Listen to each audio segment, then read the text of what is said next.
सास बहू को रोटियां बनाकर नहीं खिला सकती। तो हाय एवरीवन, एक बार फिर से स्वागत है आपका मेरी चैनल मेरी परिभाषा में। कहानी अच्छी लगे तो लाइक करके अपने दोस्तों में शेयर करना बिल्कुल भी ना भूलें। पता नहीं किस जन्म की दुश्मनी निकाल रही है मुझसे। ऐसी छुई मुई बनकर बैठी रहती है जैसे मेरे आने से पहले 8-10 नौकर चाकर आगे पीछे फिरते रहते थे। थोड़ा बहुत हाथ पैर हिला लेने से कौन सा शरीर घिस जाएगा इनका। सब कुछ मेरे भरोसे छोड़कर बैठ जाएंगी। बाहर से थक कर आओ और फिर घर में आते ही रसोई में लग जाओ। वंदना खींचते हुए अपना सारा गुस्सा रसोई में बर्तनों पर निकाल रही थी।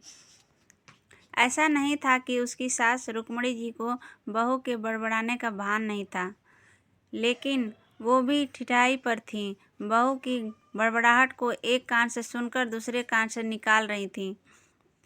वंदना एक पढ़ी लिखी लड़की थी। उसका सपना था कि वो अपने पैरों पर खड़ी होगी। उसने नौकरी के लिए कई जगह आवेदन भी दे रखा था। इस बीच जब उसके लिए अनिकेत का रिश्ता आया तो उसने साफ साफ कह दिया कि वो शादी इसी शर्त पर करेगी कि शादी के बाद उसे अच्छी नौकरी मिली तो कोई उसे नौकरी करने से नहीं रोकेगा। आखिर इतना पढ़ने लिखने के बाद वो घर पर नहीं बैठ सकती। अनिकेत और उसके घर वालों को इस बात से कोई आपत्ति नहीं थी कि उनकी बहू नौकरी करेगी, इसलिए दोनों तरफ से खुशी खुशी ये रिश्ता हो गया। शादी के कुछ दिनों बाद ही वंदना का ज्वाइनिंग लेटर आ गया।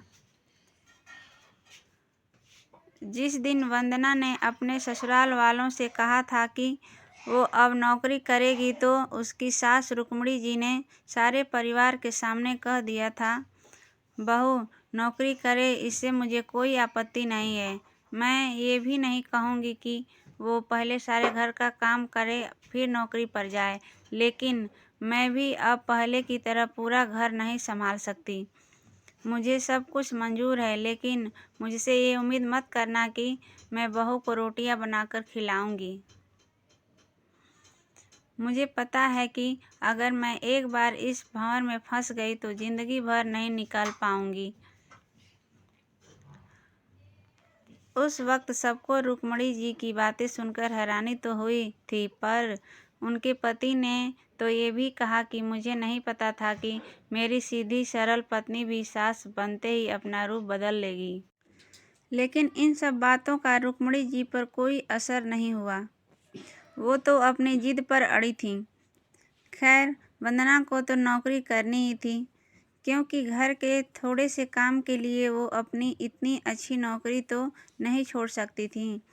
वहीं उसके पति और ससुर जी ने भी नौकरी की इजाज़त दे दी, तो वो फिर कहाँ रुकने वाली थी। इस समस्या का ये हल निकाला गया कि घर के कामों के लिए एक काम वाली और खाना बनाने के लिए कुक रख ली गई। खाना बनाने वाली सुबह और शाम का खाना बनाकर चली जाती। वंदना का काम था ऑफिस से आकर बस खाना परोसना। यूं ही दिन निकल रहे थे। वंदना की शादी को तो 2 साल हो चुके थे। अब तो वंदना और बाकी सब घर वालों को इस रूटीन की आदत हो गई। लेकिन मुश्किल तो तब होती थी जब कभी खाना बनाने वाली छुट्टी ले लेती थी। ऐसा ही कुछ इन 2 दिनों से हो रहा था, जिस कारण से वंदना खिंची हुई थी। ऑफिस से आकर रोटियां बनाना उसे बहुत बड़ा बोझ लगता था।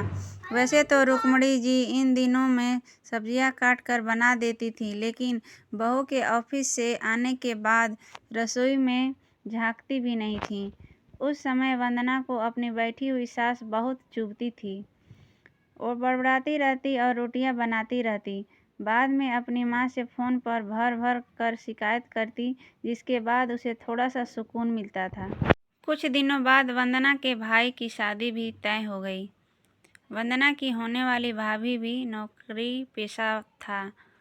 वंदना की माँ ने सगाई के वक्त ही खुश होते हुए गर्व से कह दिया, भाई मैं तो और सासों की तरह नहीं हूँ जो बहू के आने पर हाथ धरकर बैठ जाऊँ। जब अभी तक पूरा घर संभाल रही थी तो अब क्यों नहीं। मेरी बहू को मेरी तरफ से पूरी छूट रहेगी। जब एक माँ अपने बच्चों को रोटियां बनाकर खिला सकती है तो वह बहू को क्यों नहीं खिला सकती। बहू, तुम निश्चिंत होकर नौकरी करना, रसोई मैं संभाल लूँगी। वंदना की माँ के उच्च विचार सुनकर उसकी होने वाली भाभी का पूरा परिवार और खुद वंदना भी गदगद हो गई। वाह माँ, आप कितने बड़े दिल की हैं। काश मेरी सास भी आपकी तरह होती। लेकिन मेरी किस्मत में ये सुख कहाँ। मेरी सास को तो बस हुक्म चलाना आता है। मुझे गर्व है कि मेरी माँ इतने खुले विचारों की है। वाह। अपनी चिड़चिड़ाहट निकालते हुए वंदना बोली। कुछ दिनों में ही वंदना के भाई की शादी हो गई और कुछ दिनों बाद ही वंदना की भाभी ने अपनी नौकरी ज्वाइन कर ली। वंदना की माँ भी अपनी बहू को हथेलियों पर रखती थी। सुबह उसका नाश्ता, टिफ़िन, फिर रात का खाना भी तैयार रखती थी। अपने हाथों से परोस कर सबको खाना खिलाती थी। उनकी बहू भी मम्मी जी करती हुई अपनी पसंद नापसंद बताती रहती थी, जिसे वंदना की माँ बड़े चाव से पूरा करने में लगी रहती थी। खुशी खुशी दिन बीत रहे थे, लेकिन ये प्रक्रिया धीरे धीरे अब उदासीनता में बदल रही थी। वंदना की भाभी को अब कुछ भी ना करने की आदत पड़ गई थी। एक दिन जब वंदना फ़ोन पर अपनी माँ से बात कर रही थी तो उसकी माँ बस रो पड़ी। बेटा, मैं इतना करती हूँ तेरी भाभी के लिए, फिर भी उसे मेरी कद्र नहीं। अरे मेरी दी हुई छूट अब मुझ पर ही भारी पड़ने लगी है। क्या हुआ माँ, आप ऐसे क्यों बोल रही हैं? आप तो भाभी का मुझसे भी ज़्यादा ध्यान रखती हैं। क्या भाभी ने आपसे कुछ कहा है? वंदना बेचैन होते हुए पूछने लगी। कुछ क्या बेटा, अब तो सब कुछ वो मुझे ही कहती है। ऑफिस से आने के बाद एक गिलास पानी के लिए भी मुझे आवाज़ देती है।